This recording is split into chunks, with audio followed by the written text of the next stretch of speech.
Good afternoon. It's a real pleasure to be talking to my good friends this afternoon on the next in this series of interviews with extraordinary people. And as a family, they're probably one of the most extraordinary families that I have the privilege to know. So this afternoon that I'm going to be in conversation with my long-standing friend, Professor David Crookall, and two members of his family, Ploy and Pim. They are remarkable. I've known David for a good number of years. I will say a few embarrassing words about him before I hand over to him to tell his story.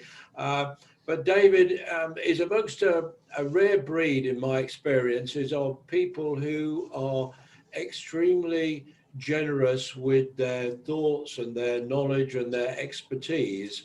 And in that context, he has made an enormous difference to the lives of countless people that he's encountered in his life, especially in his role as a teacher and a professor. And now he's almost passing the baton on to Ploy and Pim. And David, in a moment, is going to tell me a little bit about his story. He's going to tell us about the things that have inspired him and a little bit about his life story. He'll be sharing a few photographs from that story. So I'm going to have a conversation with him initially, and then I'm going to ask Ploy and Pim to tell their side of the story. I've also got a few interesting photographs of my own to share, which I hope will make you all smile in the reminiscence. But to begin with, I'm going to hand over now to David and ask him to tell us about his life and what inspired him and what took him on the journey to where he is now. So, David, the floor is yours. Well, I suppose I could start right from the beginning, right? Okay, so this is one of the early pictures. I have others, but I haven't had time to go and find them. This is my sister and myself in Nigeria. And if I remember correctly, this is a hell of a long time ago now, this was when we were escaping from Nigeria to come back to Britain, because the British were being chucked out at the time. Nigeria was asking for independence, and we had to leave. So this was part of the journey back to get the boat, I believe, to go back to Europe. And what year was that? I know you look like a young boy, David, but I would have to guess at what year it was. Well, I guess this was about 1958. Okay. I guess, something like that. And then on the bottom right was one of the tours that my parents went on, because my father was working out there, and he went to tour Nigeria to inspect schools and help them get going. And in some of the places we went, the people there had never ever seen a white person, and even less a white blonde girl. That's my sister in the corner. And they marveled at this sight. They're very friendly people. And this is your mother and father, is it, in the top? And then at the top, it's later, much later, when we'd already returned to Britain. Those are my parents. Okay. Now, so that's basically the first 9 years of my life, where I still have good memories of some incidents that, some of these things in your life, they always stay there because of their emotional impact. And your father was a teacher? Your parents were involved in teaching, were they? My father was, first of all, I don't know what you call it, pastoral life. He worked in the Church of England. Okay. He left the Church of England because he couldn't take some of the things that they wanted him to believe. And then he went into teaching, and then he went into educational administration. And my mother at the time just went there, and I don't think when she got there, she started working, I think, teaching. And then when we got back to Britain, my father went into teaching, and I think my mother too. And then after a while, my father went into educational administration again. Okay. So, where do we go from here? Right, you click on next slide. You're on 2 of 18, so click on the Well, I don't know if these are in any order. Oh, okay. Well, just talk to the slides as they come up. Okay, so this is family in Britain, quite a bit later. The top, middle, the left-hand side, those are in my cousin's house or in a restaurant. My cousin who's in Britain with my aunt. And there on the right, I was helping my cousin with some building work he was doing. The bottom left was Rata, my wife, and I on a walk. In the middle one, well, the right one, hand side, is my mother. She was in a care home for, I don't know how long, perhaps 2 years. And then in the middle one is the family meeting at the time of when my mother died, at the funeral. Oh, okay. So this was also at the time, I think, when we went to my mother's funeral in Britain. At the time, it was much easier to get visas, and we had to make some kind of emergency declaration in order to get visas to go to my mother's funeral. But in the top, Pim, Ploy, Rata, the nurse two nurses who looked after my mother in the care home, they came to the funeral. And then my cousin, 2 cousins on the right. And we visited Bath, beautiful city. A beautiful city, yes. So that's sort of a bit of family. Now we have a bit more family.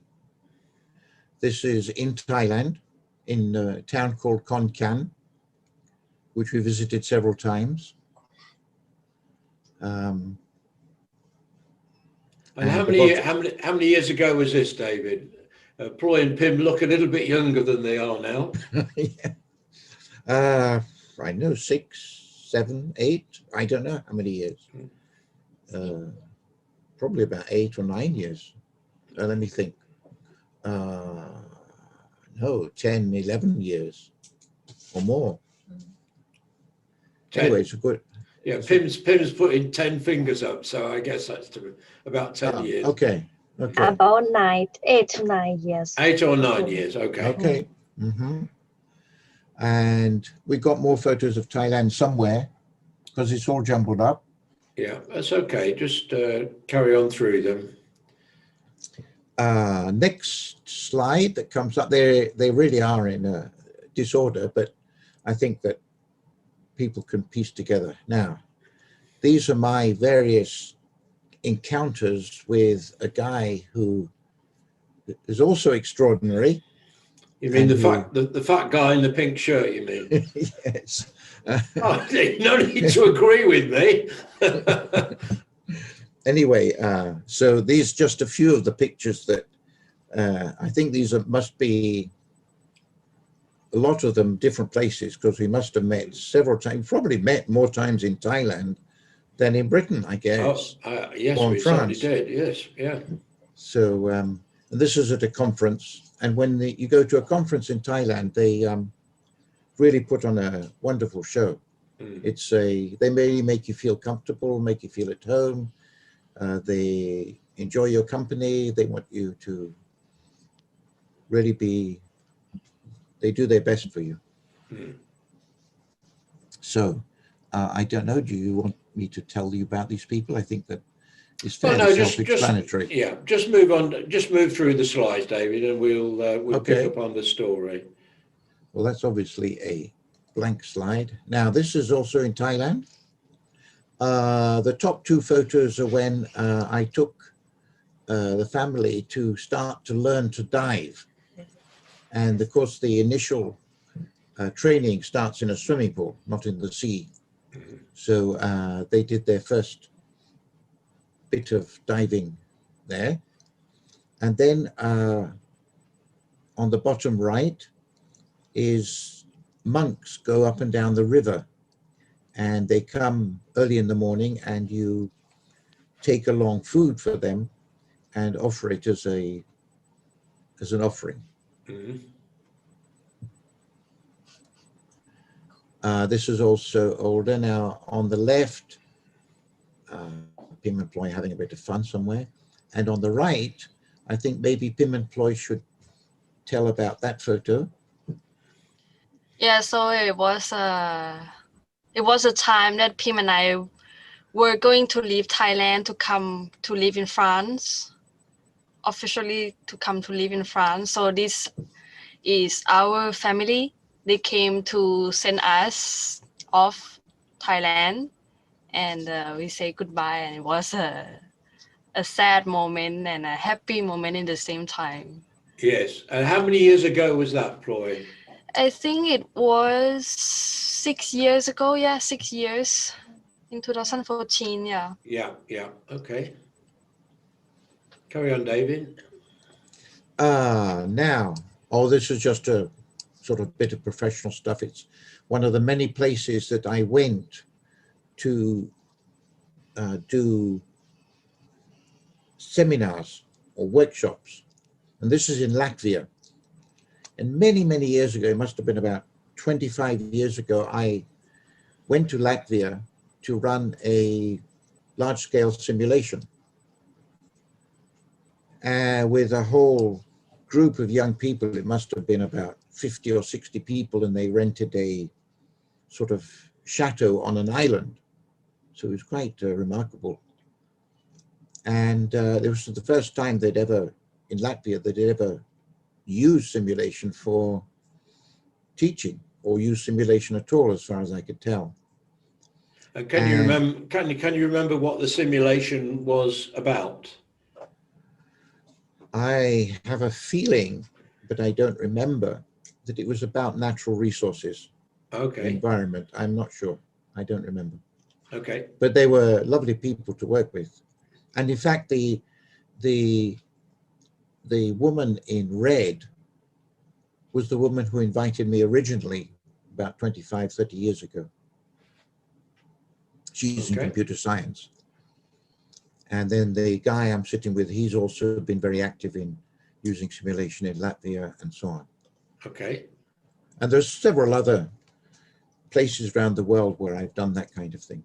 And that's been one of the great pleasures of doing this kind of work. You get to meet people in their own country, and then they take you around and show you the place from their point of view, and they can explain their culture so easily, and you feel much more part of the place. Okay, next slide.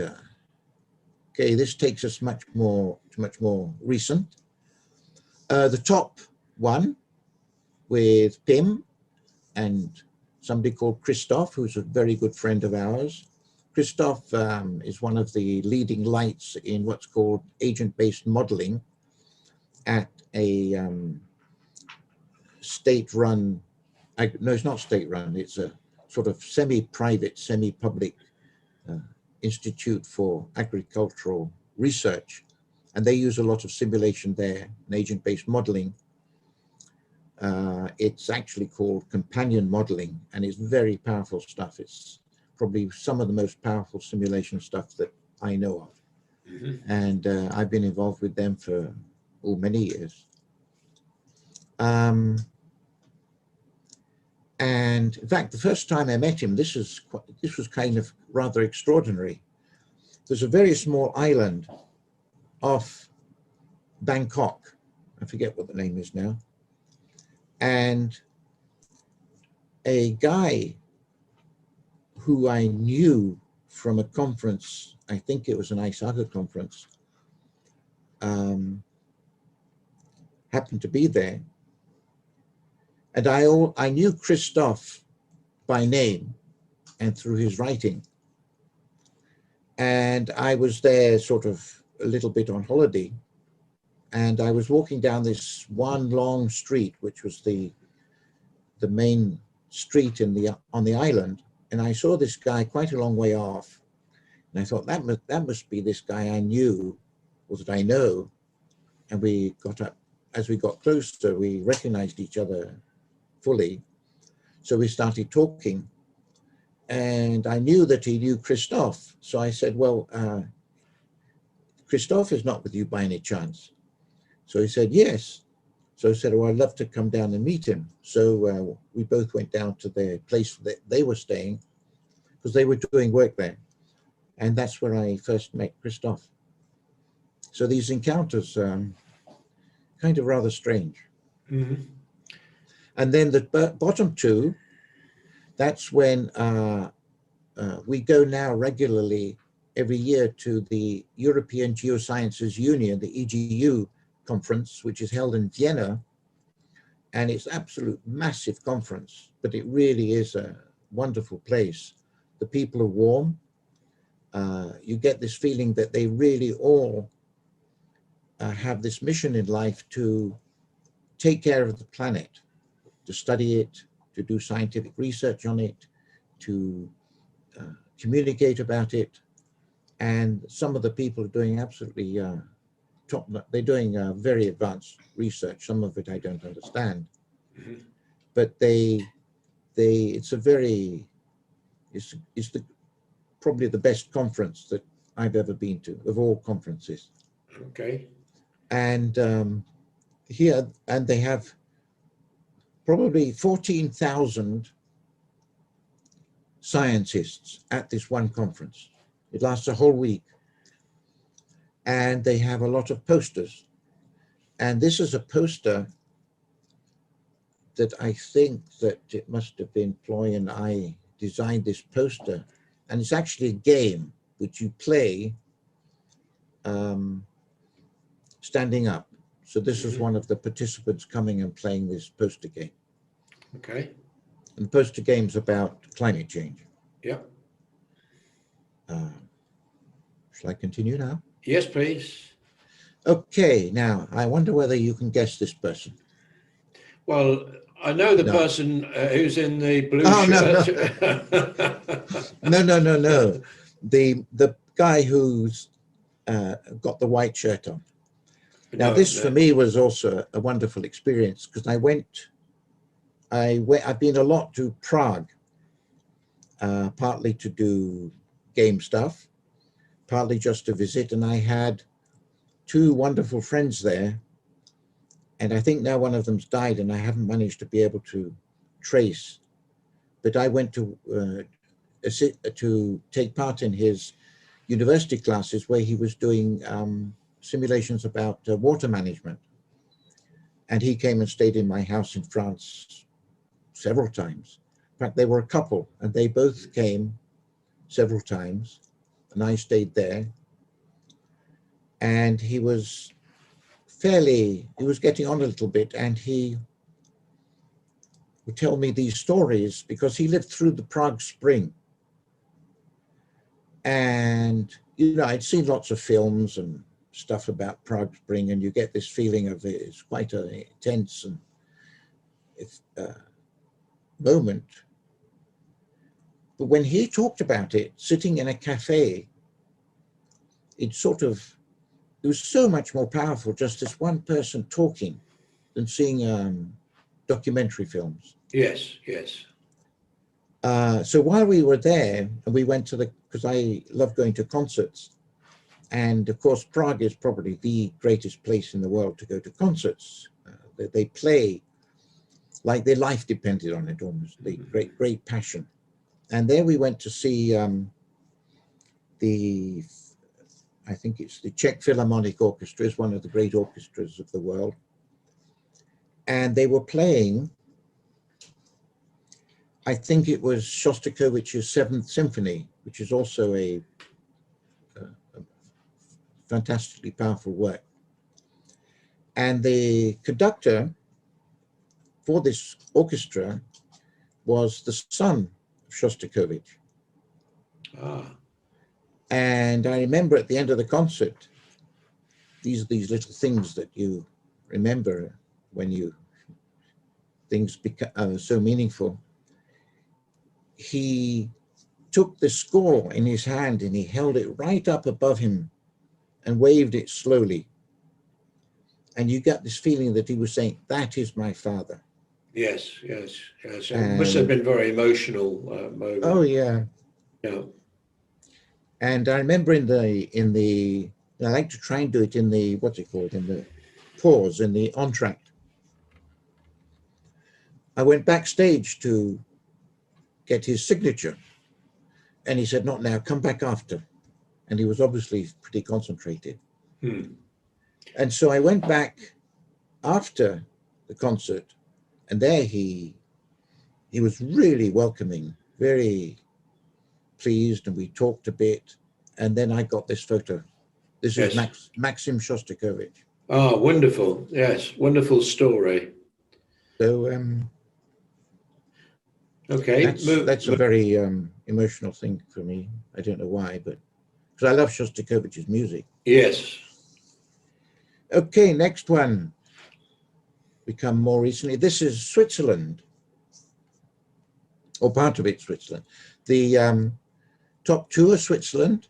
The big photo with the glacier, that's the Aletsch Glacier, the biggest glacier in Europe. And you can see from the glacier how it's diminished, it's gone down, and they're disappearing so fast in Europe and all around the world. And it's a huge concern to geoscientists and climatologists. Yes. And being able to see it and be proximity just brings it home to you. Oh yeah. Yes, when I interviewed Robert Swan a couple of weeks ago about Antarctica, he made the same kind of point. So yeah.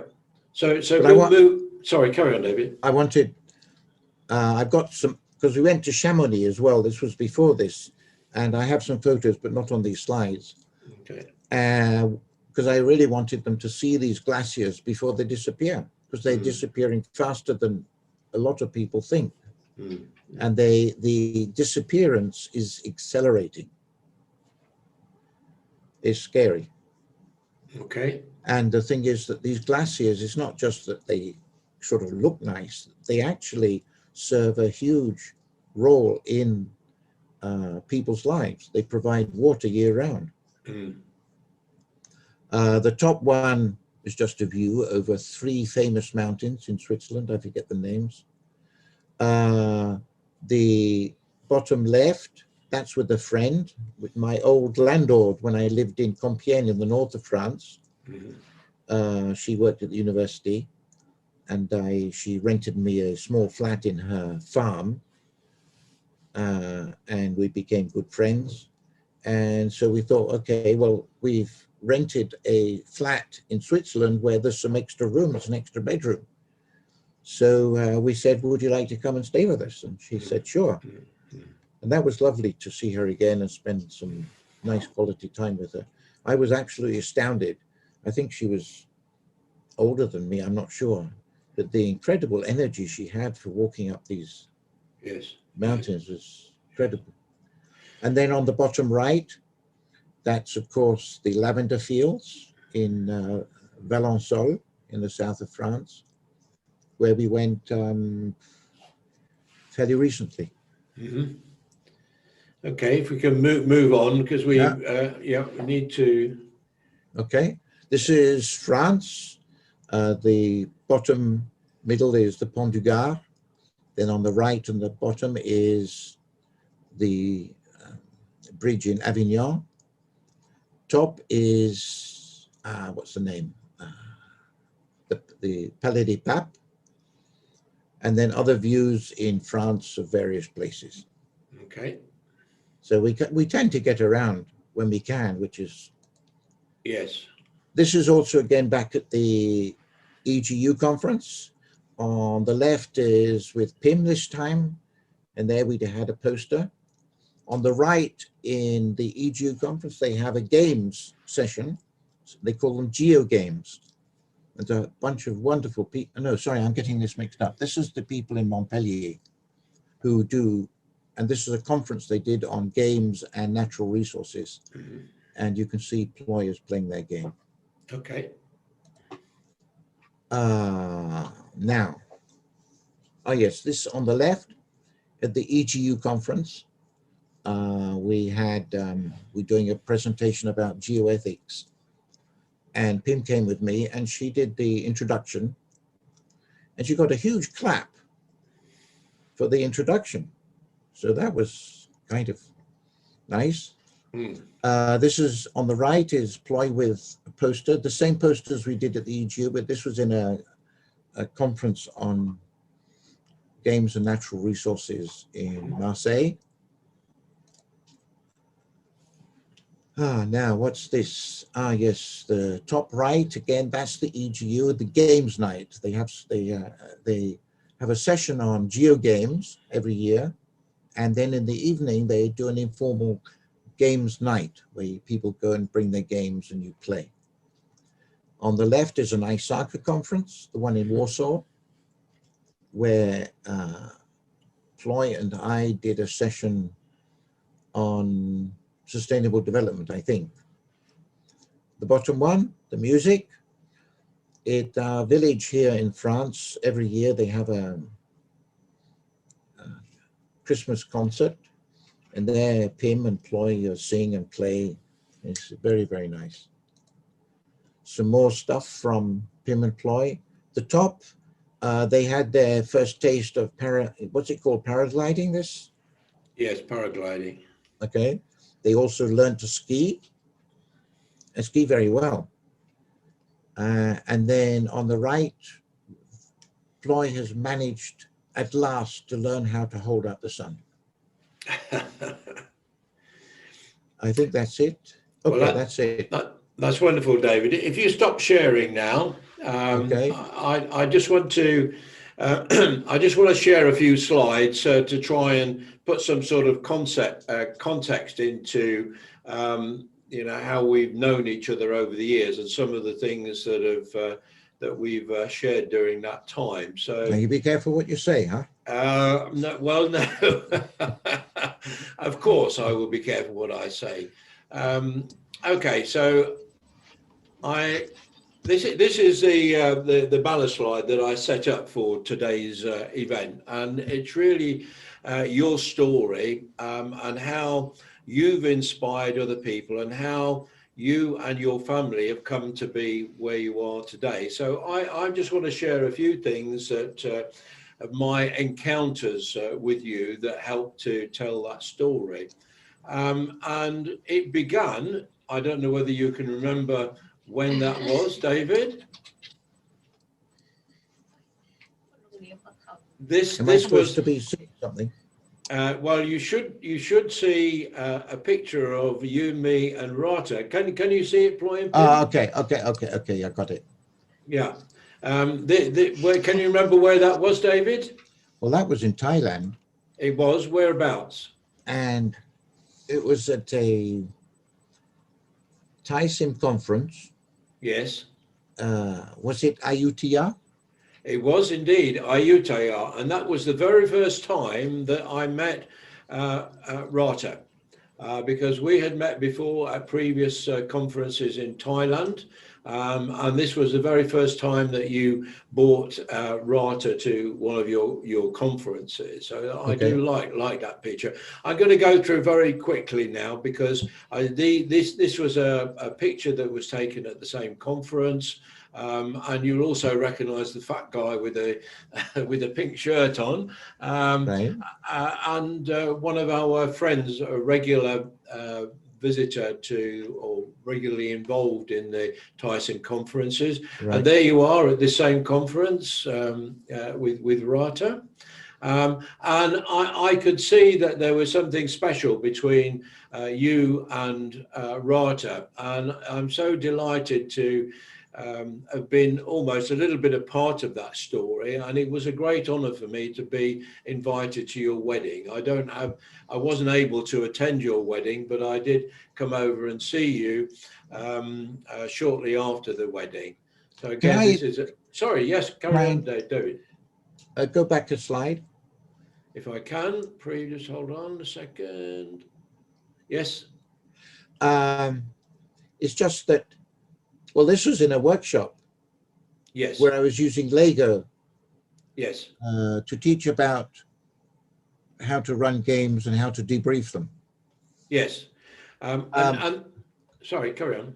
And one thing that people who go to Thailand, I don't know how much they notice it, but I noticed it. In Europe, when you point a camera at somebody, they disappear. In Thailand, when you bring out a camera, everybody wants to come and get into it. And that's really nice. Yes, it is. And they're such wonderful, friendly people in Thailand. And the Thai Sim conferences are amongst my favorite. But this is a good illustration, really, of your involvement with games-based learning. Well, actually, you know that I started the Thai Sim Association in Thailand? Yes, I did know that. And again, that is to your credit. And of course, also we've spent many time, a lot of time with this lady who's This also is Ajahn Songsri. Yeah, Ajahn Songsri, professor at Mahidol University. Yeah, and she was the person who helped me to start Thai Sim. Yes. And she, like you, she inspired by you and working with you, again, particularly in Thailand, have done a lot to shape the use of games-based learning in that country and bring a lot of people together. And here you are together in 2015. And here we are with some other people. I don't think this was 2015 as well, with Dean Sini and her husband. And they have been very good friends over the years. Right. Oh, they've been a great help to us. They've been a wonderful help and great advocate. And this is one of my favorite pictures of the two of you. I think that's a lovely picture, again, from 2015. And this is more recently, I think, at an ISAGA conference. So we now not only see Rata, but we see Ploy and Pim in the picture. And again here, this it was an ISAGA conference, I think, rather than a Thai Sim conference. And there you are all again. This was the one in Dornbirn, wasn't it? This was in the Netherlands. Oh, the Netherlands, okay. Yeah.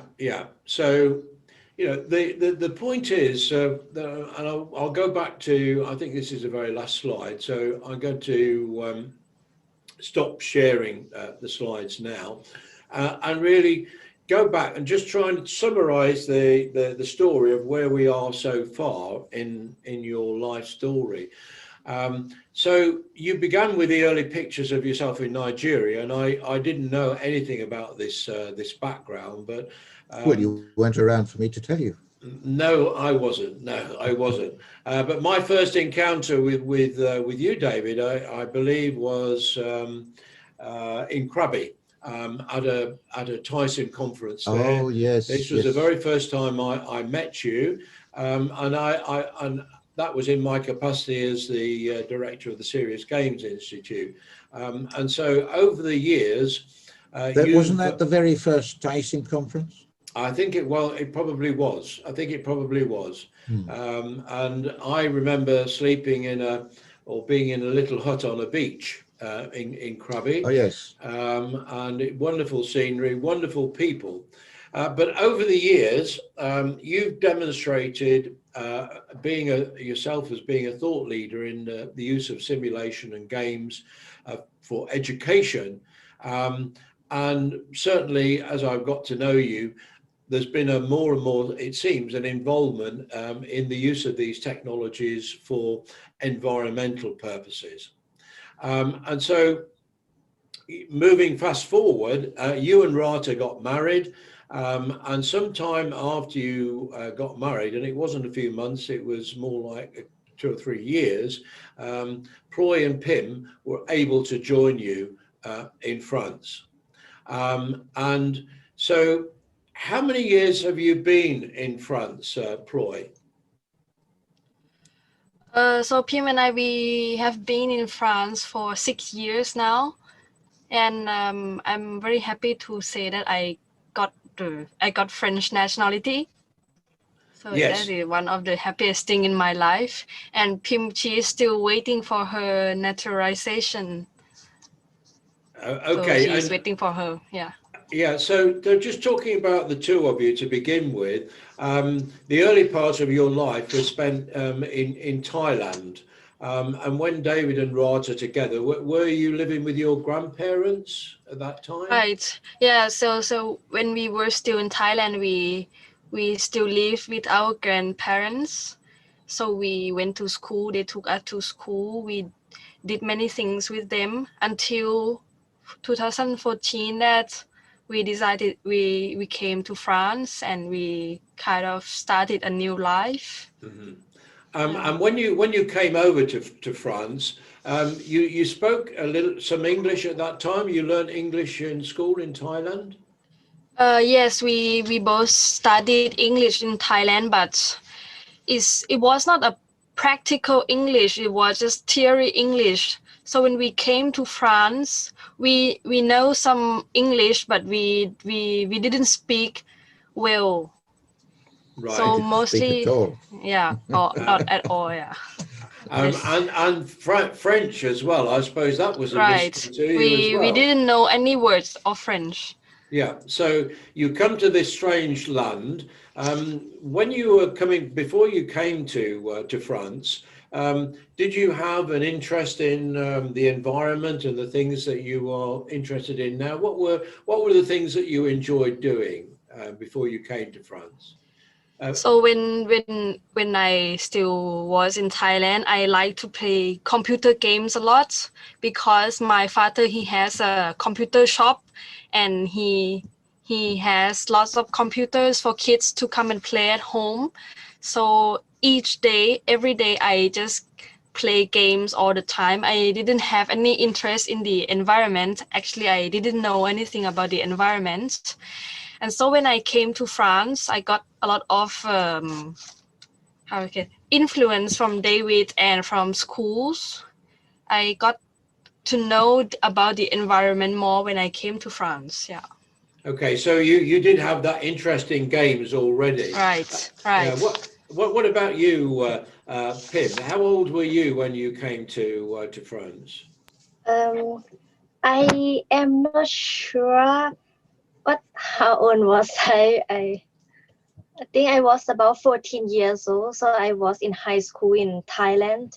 Mm-hmm. I didn't have any interest in the environment either, but I was really interested in language. And then I was going to study French if I still was in Thailand, but then we came to France and then we studied French.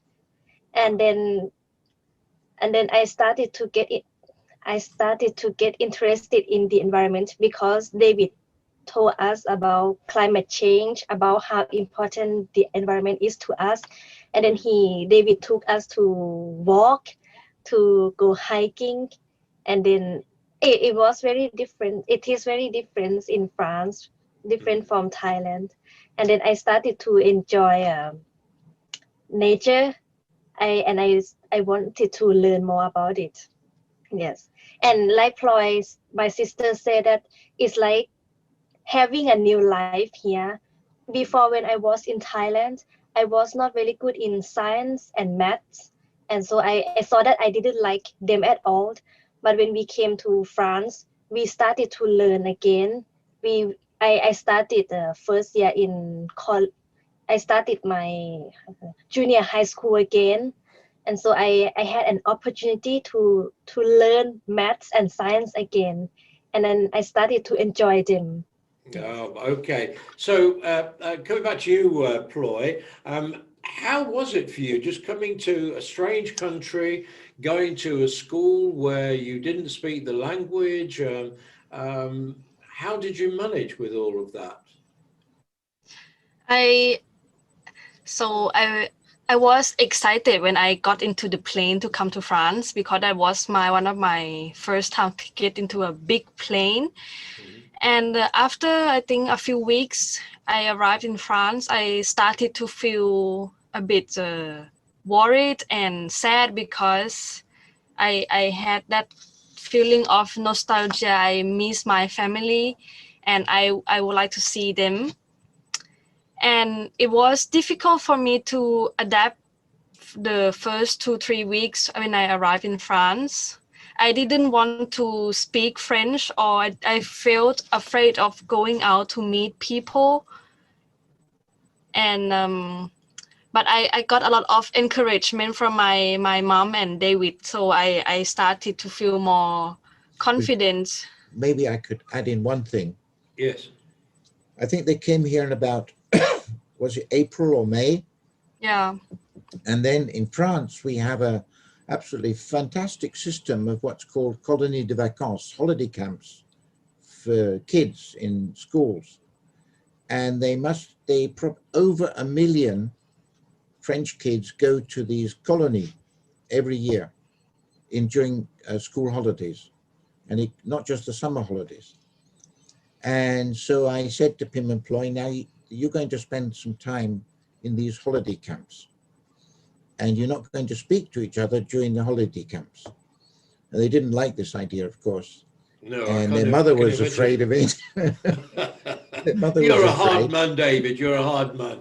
Yeah. Their mother was afraid because they really haven't heard of this kind of thing too much in Thailand. And in Thailand, you have to be very careful. So they went off to holiday camp, Learn and French, yeah. that's I think where they started really learning French, because they had to survive. Yeah, so yeah, when we went to those holiday camps, we talked with French kids, and we started to feel more confident in speaking to people, and wanted to learn more about French culture and French language. Yeah.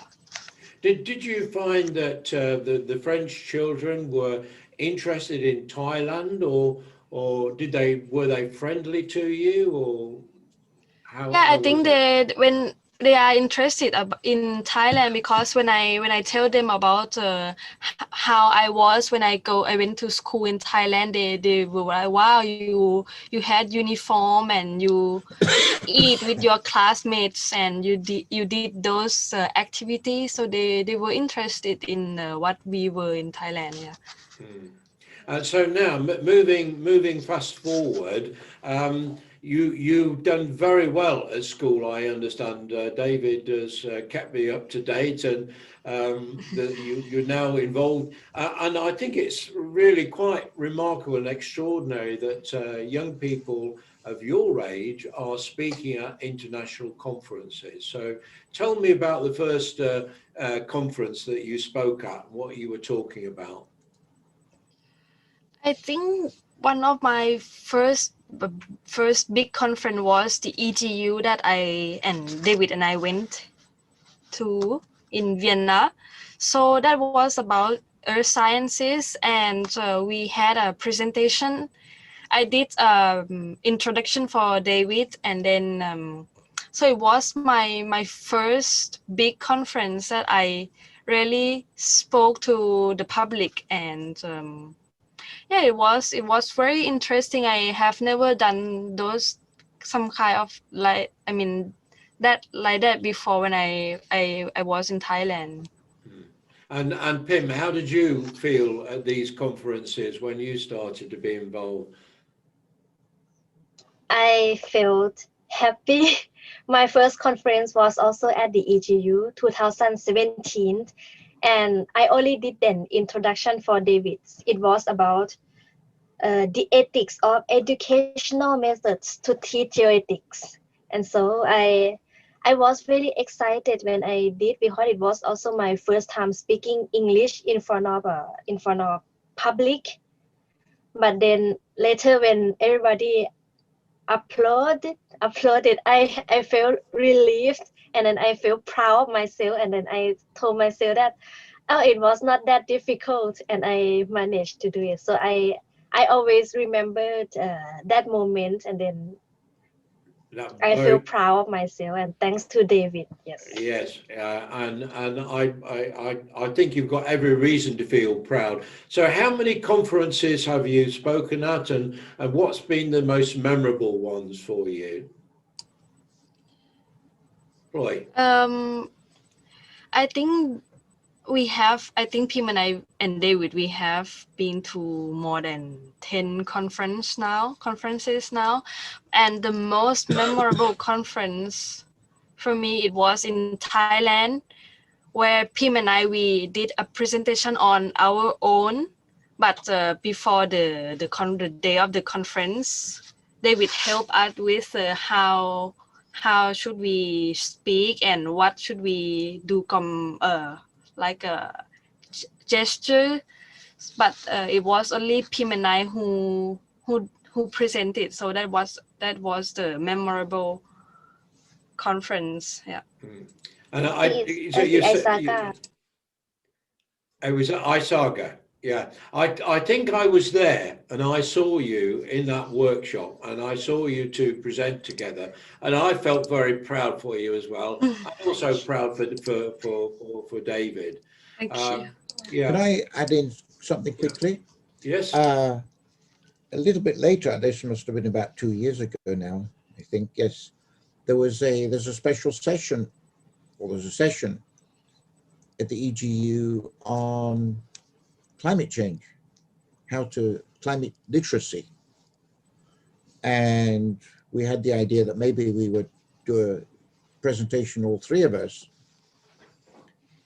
about different ways of learning about climate.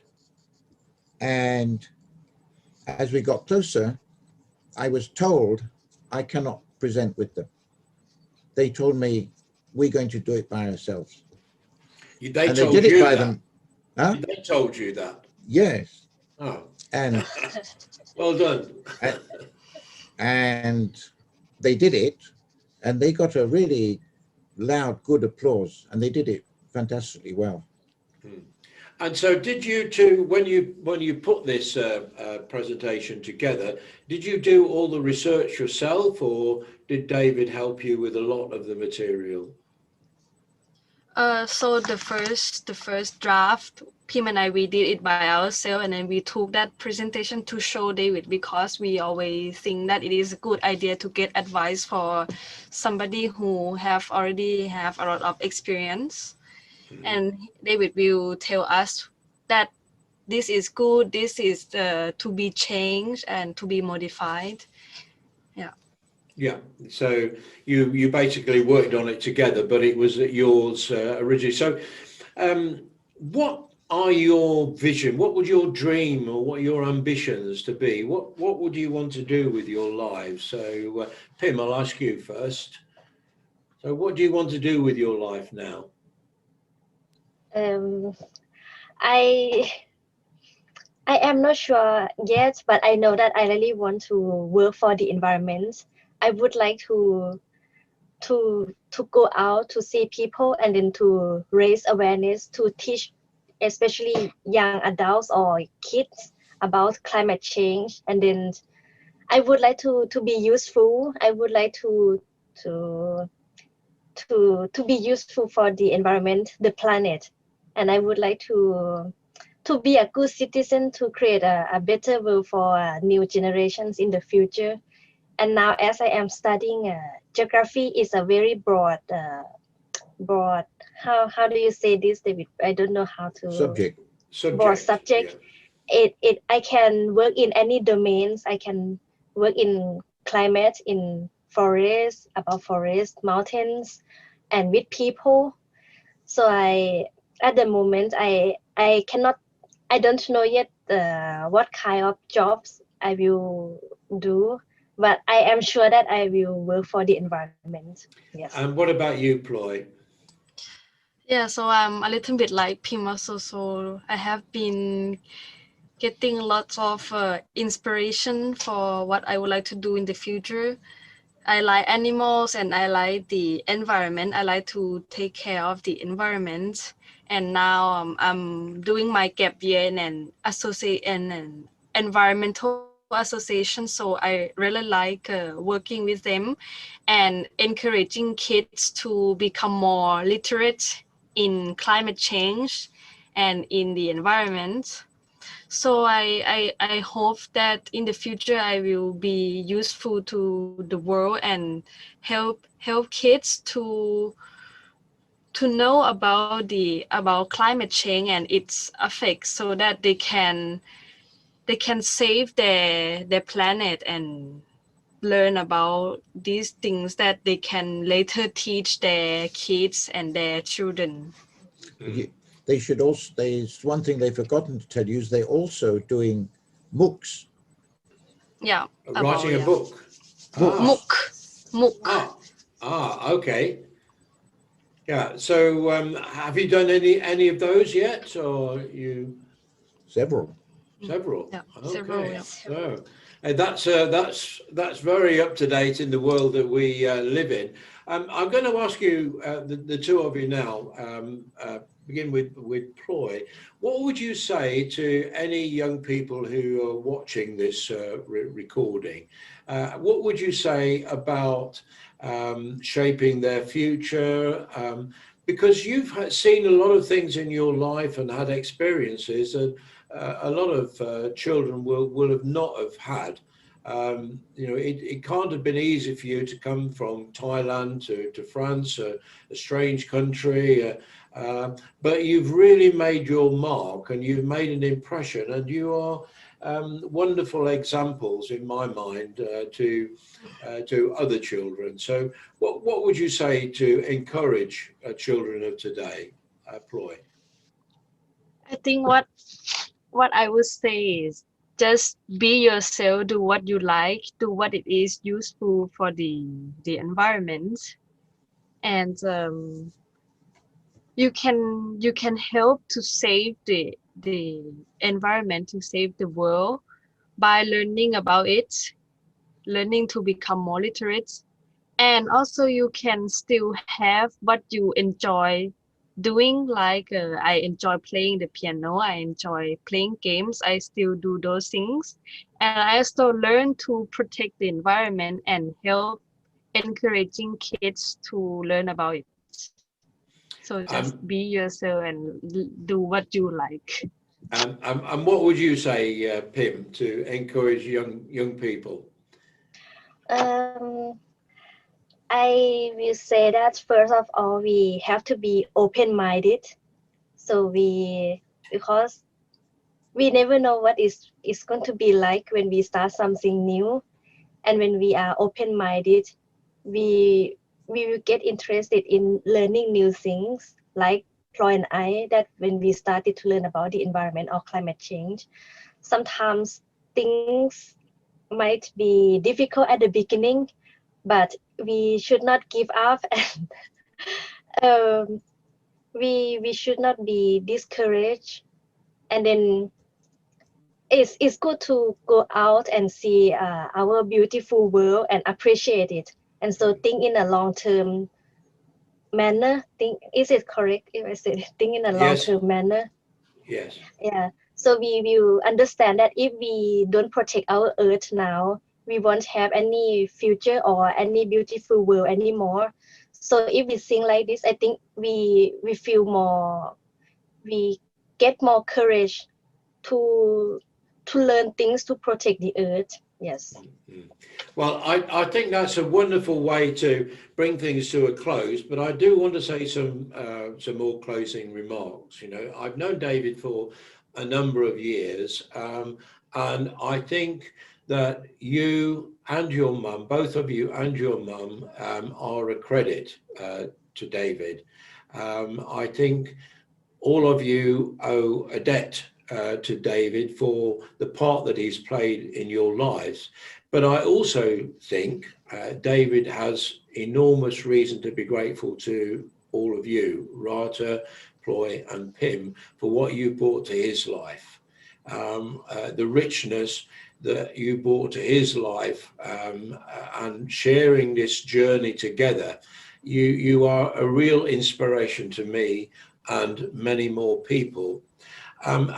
May I ask a favour, and that is, as we're coming to a close, Ploy, would you play something on your keyboard so that you can play some closing music that we can finish this this conference at? This little Sure, yeah, sure. Sound off. Get it through Pim's microphone.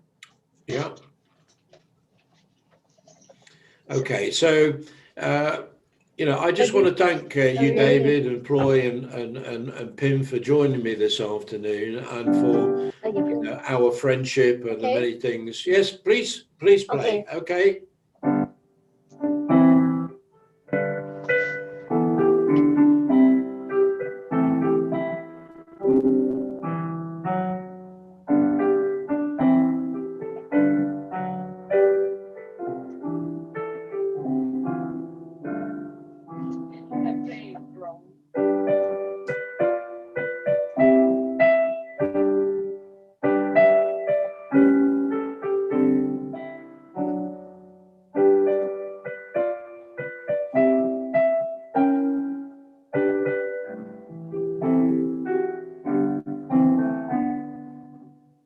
Thank you so much. I'm now going to bring this interview to a close and just say a really big thank you. I send you. Sorry, I wanted to play better than this, but I was a bit shaky. Well, don't worry. It sounded good to me, and it certainly. Well, I can't play the piano, so I can't make any sort of comparison. But it's been a joy and delight as always to talk to you again, and I hope those people who watch this recording will be inspired by you, all of you, in the same way that I've been inspired. So I'm going to stop the live stream on Facebook now. Well, let me just say a big warm thank you to you for doing this and for all the other work that you do, and help you, because you really focused on getting other people to show what they've been doing. And I think that one day somebody needs to interview you, because you've been doing some absolutely fabulous work too over your life. Well, thank you very much for those kind words, David. I am running a series of talks every couple of weeks now on the future of technology and our relationship with technology. So I will blow my own trumpet very, very loud in those. So don't worry about me, David. I just get enormous pleasure from listening to your stories and sharing what other people bring to my life with anybody who's prepared to listen. So enjoy the rest of your day. Have a great weekend, and I look forward to speaking to you all again soon.